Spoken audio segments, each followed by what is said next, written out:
Bueno, creo que ya son las 7 de la mañana, entonces eh, en aras de la puntualidad vamos a dar inicio a la charla. Entonces, muy buenos días. Mi nombre es Carlos Esteban Giraldo y el día de hoy vamos a tratar este tema interesante de la fisiología de la trombosis. Eh, para el día de hoy, entonces, les traigo este contenido donde vamos a hablar algunas generalidades de la importancia, entonces, de reconocer por qué la trombosis es importante, conociendo obviamente el efecto que tienen las patologías donde hay una trombosis exagerada y donde esas patologías se manifiestan con patologías como el infarto o la enfermedad tromboembólica venosa. Y nos vamos a centrar para la explicación de la fisiología de la trombosis en lo que es la tríada de Virchow, en cada uno de esos elementos, y como vamos a ver, cada uno de esos elementos nos va a dar entonces luces acerca de cuál es la posible etiología y cómo se explica entonces por qué se produjo este evento trombótico. Adicionalmente, vamos a tocar algunos escenarios especiales en donde podemos ver reflejados estos mecanismos trombóticos. Vamos a ver entonces que la teoría de los múltiples golpes y conociendo entonces todos los elementos de la fisiología y la fisiopatología de la trombosis, pues esto nos va a dar luces a conocer entonces cómo es un posible tratamiento de esta enfermedad. Adicionalmente, vamos entonces a dar unas conclusiones al respecto de esta charla. Entonces, comencemos con las generalidades. ¿Y por qué es importante entonces hablar de la fisiología de la trombosis? Y es que cuando hablamos de la enfermedad tromboembólica venosa, es una patología muy prevalente. Es una patología que se estima que afecta a más de 10 millones de personas de todas las etnias cada año. Inclusive otras estadísticas hablan de números mucho más grandes. La incidencia anual puede ser de 1 a 2 por cada 1.000 habitantes. Y eso es importante a tener en cuenta y es que esa incidencia es mucho mayor en los países de escasos recursos comparado con los países de altos, mayor en los países de altos recursos que en los de bajos recursos. La mortalidad se ha visto afectada importantemente por esta patología y es que cuando vemos las estadísticas de la enfermedad tromboembólica venosa, vemos que puede tener una mortalidad tan alta como hasta el 30% a los 30 días, siendo el tromboembolismo pulmonar el responsable de esto. Y adicionalmente tener en cuenta que el tromboembolismo pulmonar es tal vez la patología hospitalaria prevenible a través de hacer una correcta tromboprofilaxis. Adicionalmente, otros lechos, como por ejemplo los arteriales, tenemos que anualmente en los Estados Unidos pueden ocurrir 1 millón de eventos coronarios agudos. Y estadísticas hablan de unos números un poco mayor, y asimismo tenemos alrededor de unos 800.000 eventos cerebrovasculares cada año en los Estados Unidos. Entonces, estos datos nos hacen pensar de la importancia de conocer entonces por qué se produce todo este mecanismo fisiopatológico de esta enfermedad. Entonces, ¿qué tenemos? Y es que la hemostasia es un proceso biológico que es normal, que previene el sangrado después de una lesión vascular, y eso es mediado tanto por la coagulación y inicialmente por la activación de plaquetas. Pero ya tenemos el proceso trombótico, que es una desviación ya entonces de tipo patológica de la hemostasia, que también implica la coagulación y también implica la activación plaquetaria. Y esta complicación, este proceso de trombosis puede afectar tanto las arterias como las venas y puede ser una de las principales causas de mortalidad en el mundo. Como lo vimos anteriormente, la trombosis es la causa entonces de eventos tromboembólicos venosos, eventos cardiovasculares. Y entendiendo un poquito de la fisiopatología, como lo veremos más adelante, la trombosis tanto arterial como venosa, si bien se correlaciona tanto en su fisiopatología, pueden tener características patológicas que los permiten distinguir una de la otra, y eso a la larga nos va a permitir entonces tener entonces unos tratamientos diferentes. Tener en cuenta también que la enfermedad tromboembólica venosa puede ser multicausal y puede hacer una interacción entre todos los factores desencadenantes. Y estos factores provocadores pueden conducir entonces a que sea una enfermedad clínicamente manifiesta cuando se alcanza un umbral de trombosis. Y esto lo vamos a ver más adelante, y es que cuando se superan esos capacidad anticoagulante, esa capacidad de fibrinolisis que puede tener el cuerpo en condiciones normales, pues nos lleva entonces a producir estos eventos trombóticos. Y hablar de trombosis obviamente nos lleva entonces al siglo XIX, hablar de el doctor Rodolph Virchow, el cual es muy conocido obviamente por la triada de Virchow, es un médico, él nació en Pomerania, para ese entonces eso era Prusia, lo que hoy en día es Polonia. Y no solo fue un médico, fue también antropólogo, fue político y fue biólogo, además muy interesado en el campo de la patología. Su trabajo lo desarrolló más que todo en Berlín, y él realizó numerosas autopsias en el Hospital de Charité de Berlín, insertó cuerpos extraños en las venas yugulares de los perros como medida de experimento para ver entonces más adelante esas propuestas de la triada de Virchow que conocemos actualmente. No solo lo recordamos por la triada de Virchow, sino que también junto con el doctor Robin, un médico francés, describen los conductos de Robin a nivel cerebral, y otro dato importante del doctor Virchow es que estuvo 3 veces nominado al premio Nobel.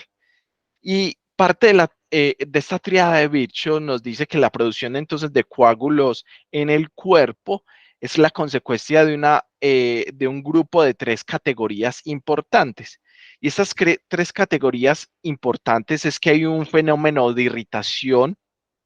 del vaso sanguíneo y de sus alrededores, lo que conocemos como el daño endotelial. Hay un fenómeno entonces donde haber de hipercoagulabilidad o un fenómeno de alteración de la coagulabilidad. Adicionalmente, va a haber un fenómeno entonces donde va a haber una interrupción como tal del flujo sanguíneo, lo que conocemos como la éstasis venosa. Y entonces esta es la teoría que nos propuso el doctor Virchow alrededor de 1856. El doctor Virchow continuó su vida trabajando en la ciudad de Berlín, que es la ciudad donde falleció el 5 de septiembre de 1902. Pero su legado continúa porque hoy en día esta tríada de Virchow sigue más viva que nunca, dado que nos da la posibilidad de, entonces de explicar todos estos elementos y estas posibilidades acerca de cómo se producen entonces los coágulos sanguíneos.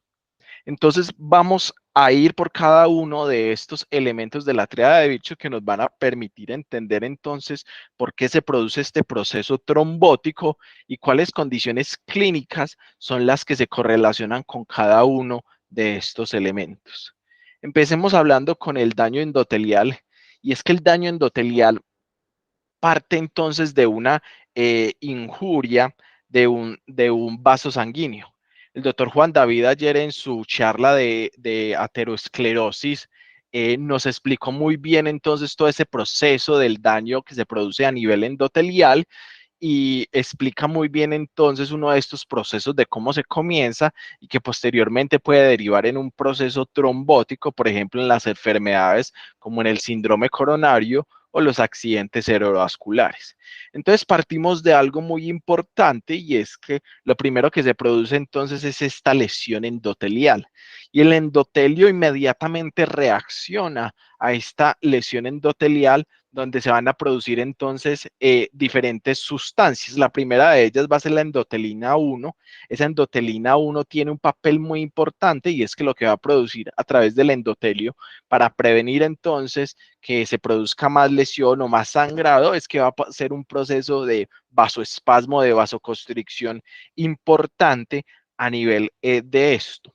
Pero cuando se daña el endotelio, algo muy importante que ocurre y es que se exponen diferentes sustancias que están inmersas dentro de este endotelio. Una de ellas es el colágeno, que va a tener un papel importante que ahora lo vamos a ver, y la otra sustancia fundamental que va a estar aquí presente es el factor de von Willebrand. El factor de von Willebrand es producido tanto como por las plaquetas, pero también a nivel endotelial en los granos de Weil-Paley. A nivel endotelial también se pueden producir, y eh, este factor de von Willebrand va a tener un papel muy importante entonces dentro de este comienzo de la hemostasia primaria. Y esta hemostasia primaria comienza entonces con esta liberación del factor de von Willebrand, y ya cuando llegan las plaquetas, estas plaquetas entonces se ven expuestas y hay una unión entonces de los receptores de glicoproteínas con el factor de von Willebrand. Y ahí comienza toda una cascada de reacciones que nos van a permitir entonces que se produzca unos cambios tanto conformacionales de la plaqueta como una activación de la misma. Entonces, esa unión entonces del factor de von Willebrand y las plaquetas adheridas es el primer paso entonces para hacer todo este proceso. Pero cuando ocurre esto, hay un cambio también conformacional de las plaquetas. Y es que para que las plaquetas se activen, tiene que haber una serie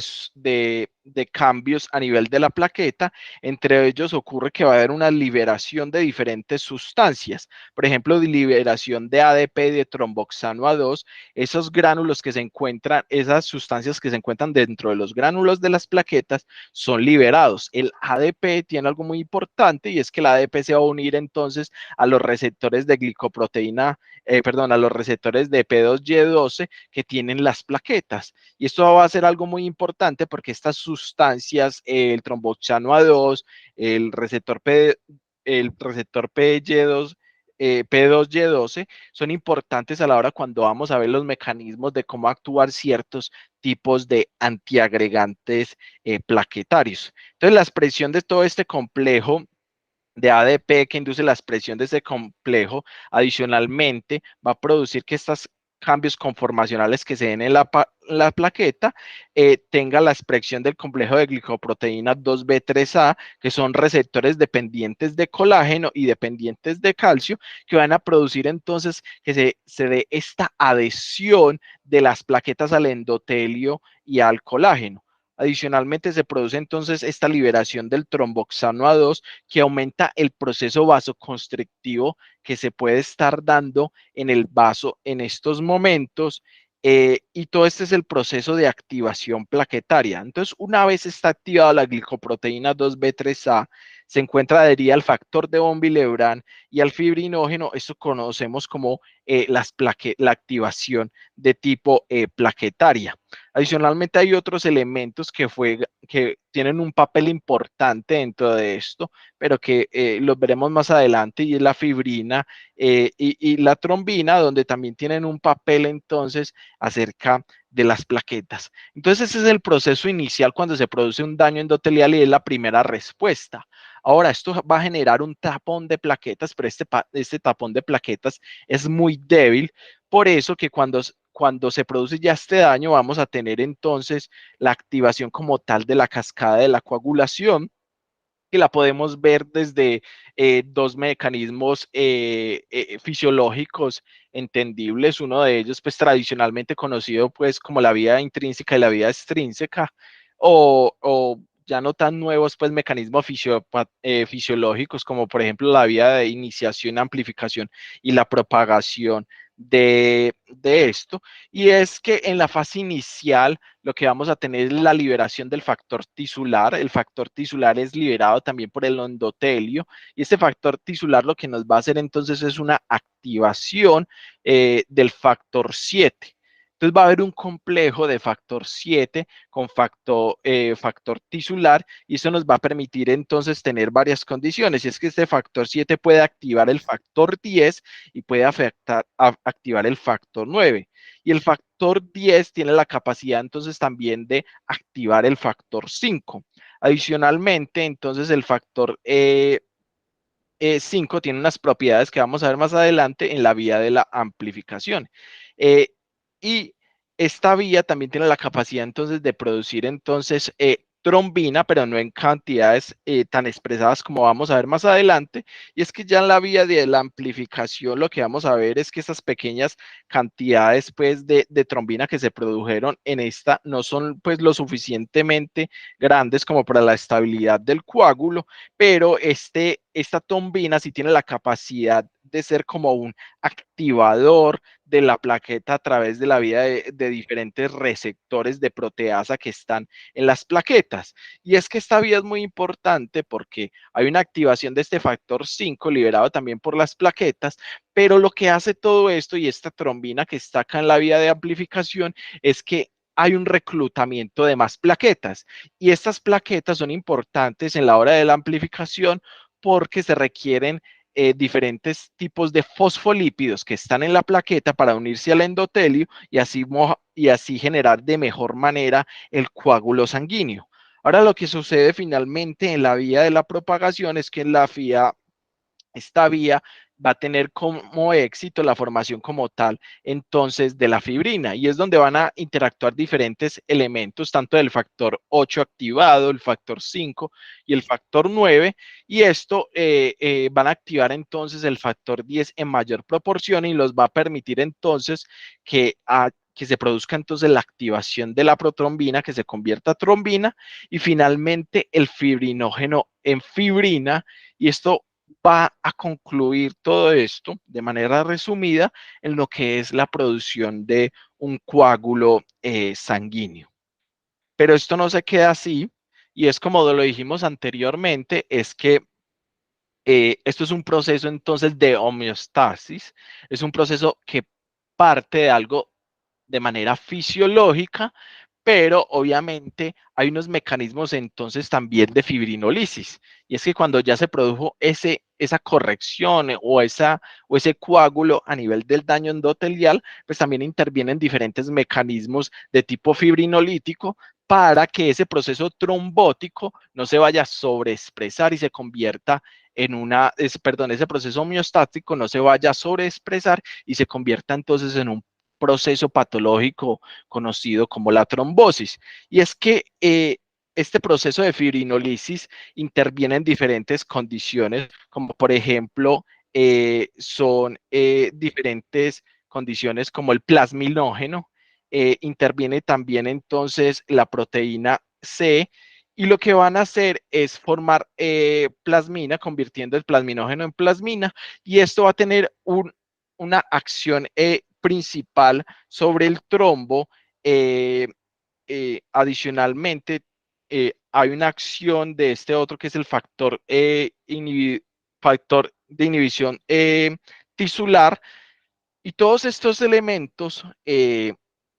actúan sobre el trombo y producen una degradación entonces de la fibrina. Y esto es muy importante porque aquí es donde se producen todos estos elementos de productos de la degradación de la fibrina. El principal de ellos y el tal vez más conocido como el dímero D es uno de esos productos de la degradación de la fibrina. Entonces, como lo vimos, de manera homeostática o de manera fisiológica, todo este es el mecanismo que ocurre de homeostasis cuando se produce una lesión endotelial, pasando desde el mecanismo de vasoconstricción, agregación plaquetaria, la coagulación y fibrinolisis. Pero en condiciones anormales, en condiciones patológicas, este proceso de trombosis, este proceso de generación del coágulo, lo que va a hacer es superar entonces en gran medida este proceso de fibrinolisis y es cuando nos enfrentamos a una patología o a un proceso trombótico. Otro elemento importante y es, bueno, y si no hay entonces un daño endotelial, entonces, ¿cómo más se puede producir entonces un coágulo? Y este es uno de los elementos principales y es cuando ocurre la éstasis venoso y esta es una condición en la que vemos en los pacientes que tienen diferentes patologías, como pacientes que tienen algún tipo de parálisis, pacientes hospitalizados, pacientes después de, por ejemplo, una cirugía donde intervienen varios elementos, pero el éxtasis venoso va a ser uno de ellos por la movilidad reducida que tienen los pacientes. Y es que en las válvulas venosas va a suceder diferentes elementos. Uno va a haber entonces esa disminución de la movilidad y por ende ese funcionamiento de las válvulas al no estarse moviendo de manera adecuada, entonces eso va a generar un éxtasis alrededor de la válvula. Y este éxtasis alrededor de la válvula va a tener varios elementos, y es que se va a producir un área que es más hipóxica, y esa área hipóxica va a tener varios elementos, y es que va a haber un aumento del hematocrito en esta área, un aumento de la tensión de oxígeno, y va a haber una regulación positiva hacia que se produzcan elementos de tipo procoagulante. Y esta disminución también del flujo sanguíneo, porque estamos teniendo un paciente que está completamente quieto, que no hay activación de sus válvulas venosas de manera correcta por la inmovilidad en ese momento, también va a producir entonces el aumento de las sustancias protrombóticas. ¿Y qué sucede entonces a nivel celular? Y es que vemos que todos estos elementos eh, que se producen alrededor de la válvula sanguínea van a intervenir entonces para que se produzcan estos elementos de trombosis. Uno de ellos, como vimos, entonces es la hipoxia, y la hipoxia tiene dos condiciones importantes. Va a producir entonces los radicales de oxígeno, pero esos radicales de oxígeno también van a traer entonces diferentes leucocitos que van a hacer el papel principal aquí como los factores iniciales de la producción de trombosis en los pacientes que tienen esta movilidad reducida. Y es que estos diferentes leucocitos tienen la capacidad de producir diferentes sustancias. Una de ellas, como vemos acá y que tiene algo importante, es el factor tisular, y como vimos el factor tisular tiene algo muy importante, y es que tiene la capacidad de activar entonces este factor 7 de la coagulación, y por ende esta activación del factor 7 de la coagulación pues tiene la capacidad de entonces producir toda esta coagulación, como lo vimos más adelante. Ahora, otro elemento importante que puede suceder acá, y es todo este mecanismo también producido por los neutrófilos, y los neutrófilos tienen un papel muy importante, y es que el reclutamiento de los neutrófilos que se hace a través de la anaptosis en este momento tiene la capacidad de hacer varias cosas, y es que a través de diferentes receptores que se expresan entonces por ese estado de hipoxia, como la P-selectina, los ICANN, asimismo la activación del factor y la presencia del factor de von Willebrand, pues esto va a traer elementos importantes, y es que uno, esa neptosis tiene la capacidad de hacer varias cosas, es de atraer plaquetas, de formar entonces una inhibición de este factor inhibidor del factor tisular, y adicionalmente de aumentar la concentración entonces eh, de factor 12 de la coagulación, y producir toda esta activación. Y entonces, a través de la neptosis, en este estado de hipoxia, lo que se puede producir es una activación entonces de esa vía intrínseca a través del factor 12. Hay una activación del plasma, de una activación de estos anticoagulantes, como lo vimos acá. Y otro elemento importante es una activación de las plaquetas. Entonces, el éxtasis venoso es explicado por un mecanismo de hipoxia que nos va a traer entonces diferentes elementos, como la activación de estos leucocitos, que a su vez van a producir entonces inactivación de elementos anticoagulantes y activación de todos estos elementos procoagulantes.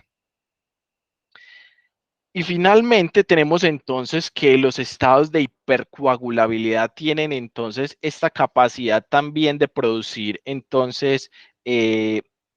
es producir trombosis. Y entonces existen diferentes condiciones genéticas que hacen a las pacientes o a las personas más susceptibles de ser propensas a tener trombos. Entre ellos las trombofilias, donde vemos que hay una alteración del sistema de la coagulación, donde vemos aumento de diferentes factores que nos pueden producir eso, como por ejemplo elementos como aumento del factor 8, de von Willebrand, del factor 7 o de la protrombina, y se ha demostrado también que en esos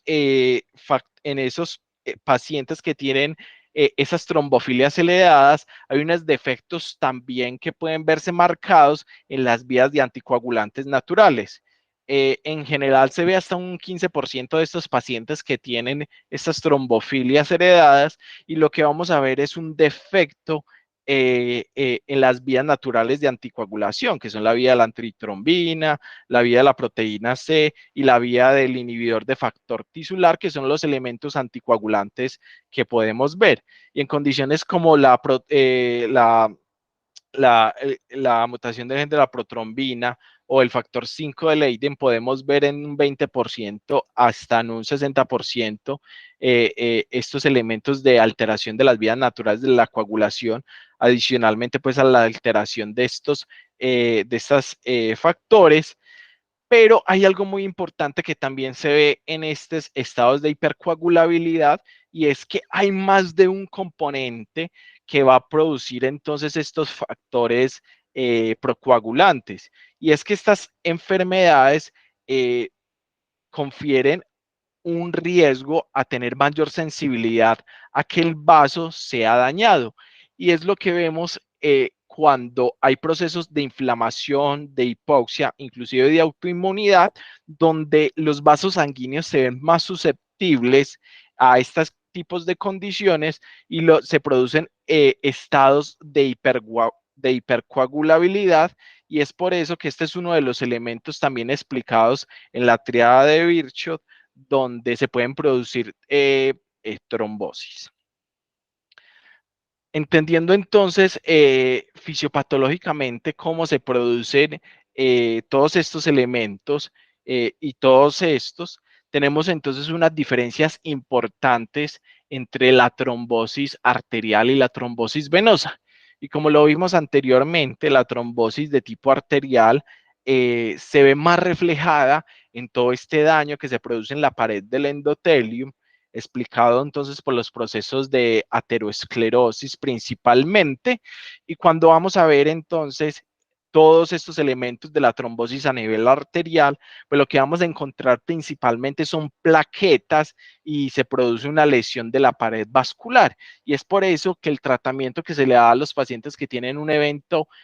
cardiocerebral es muy diferente a los pacientes que tienen una trombosis venosa, porque lo que vamos a ver acá en los pacientes que tienen una trombosis venosa es que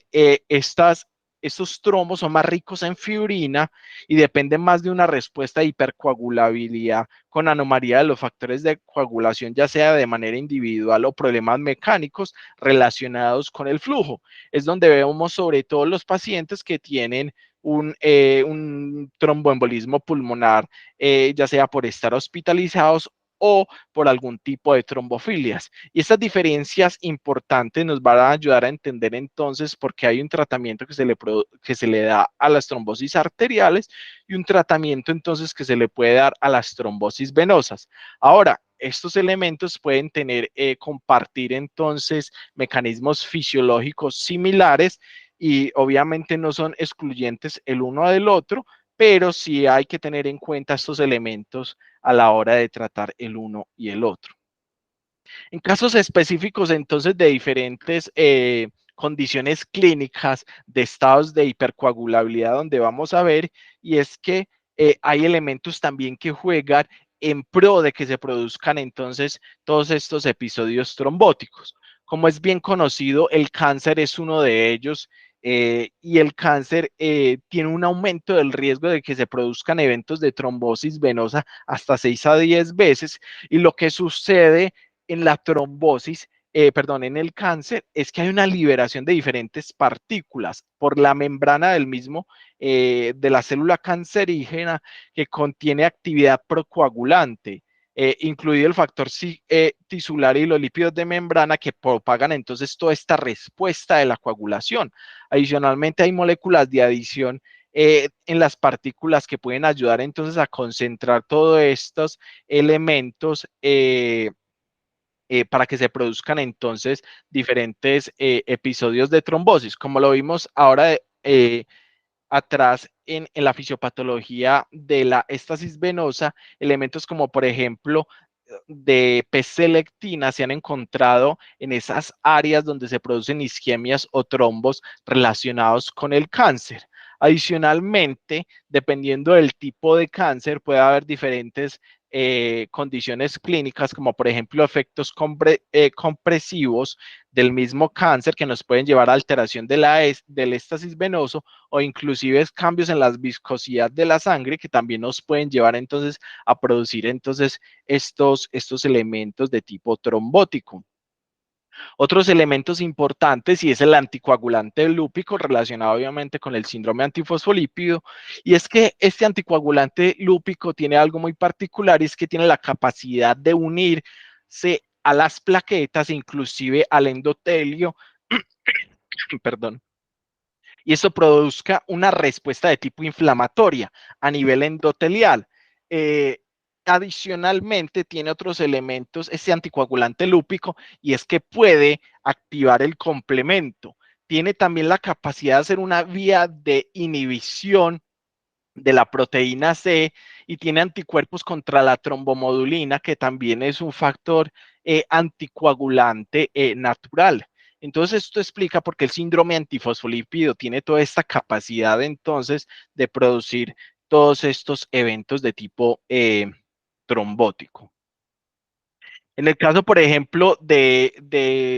elementos de muy conocidos como por ejemplo las hospitalizaciones, los procesos quirúrgicos, las fracturas, los reemplazos de cadera, lo que sucede en este caso es que se juntan varios elementos y es que hay un daño también de tipo endotelial producido por el mismo trauma quirúrgico, hay una liberación de diferentes sustancias, también hay citoquinas, por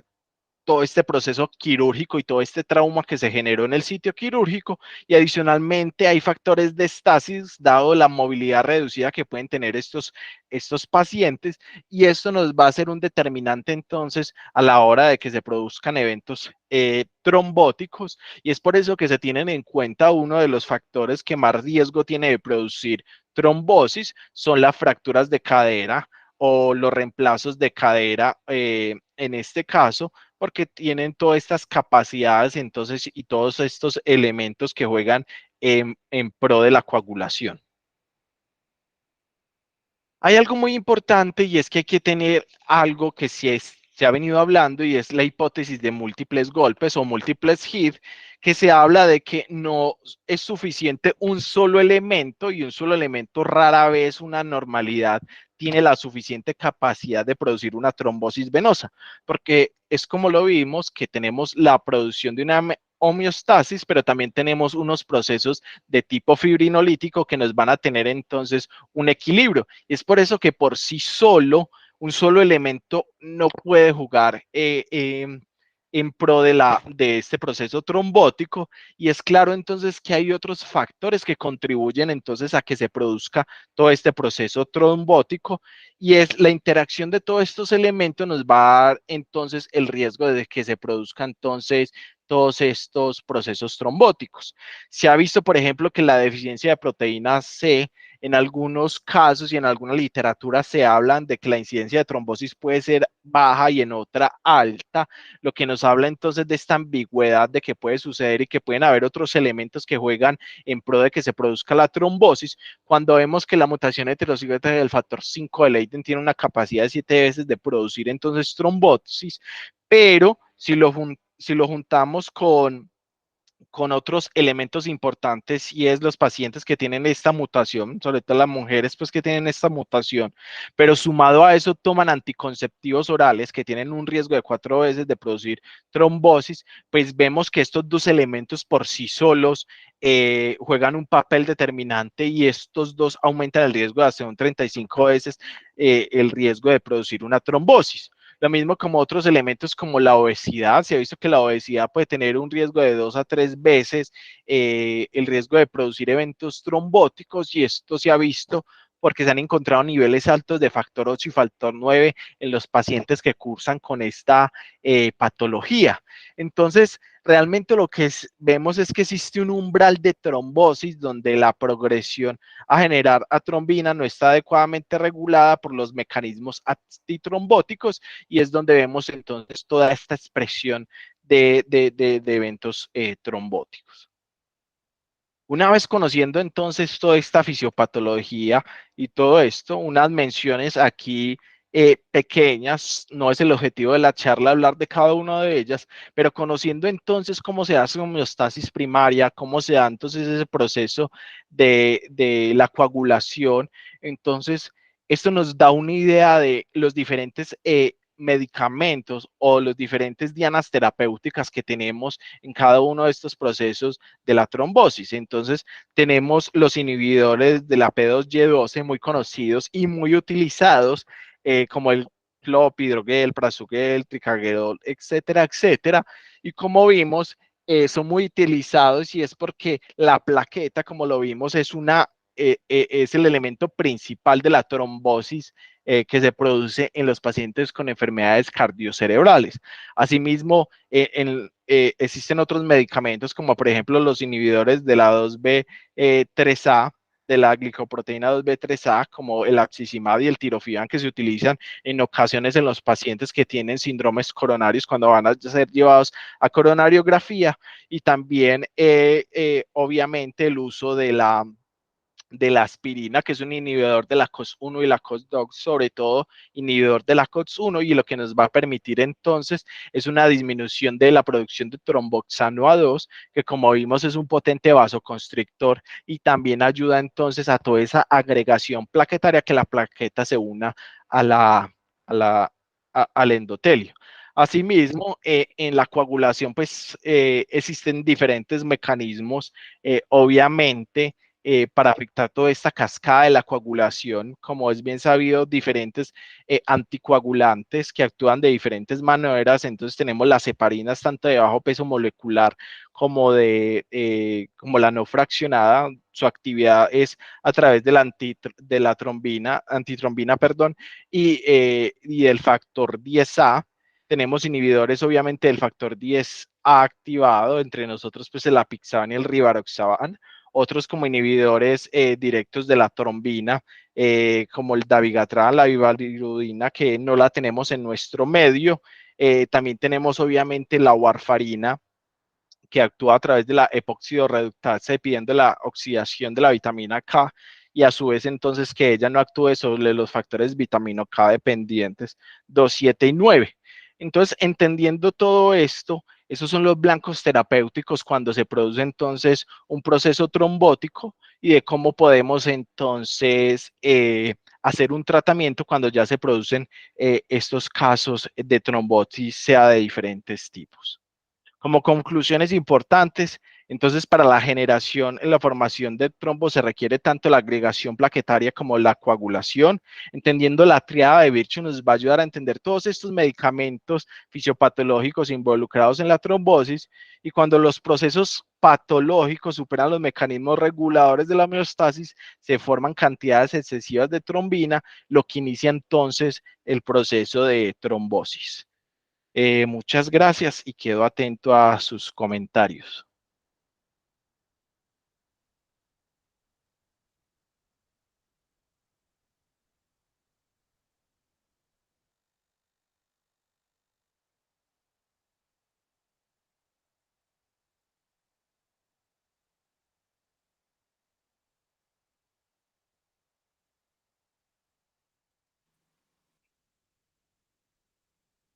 Aló, no sé si los profes están por ahí. Sí, Carlos, buenos días, ¿me escuchan? Sí, profe.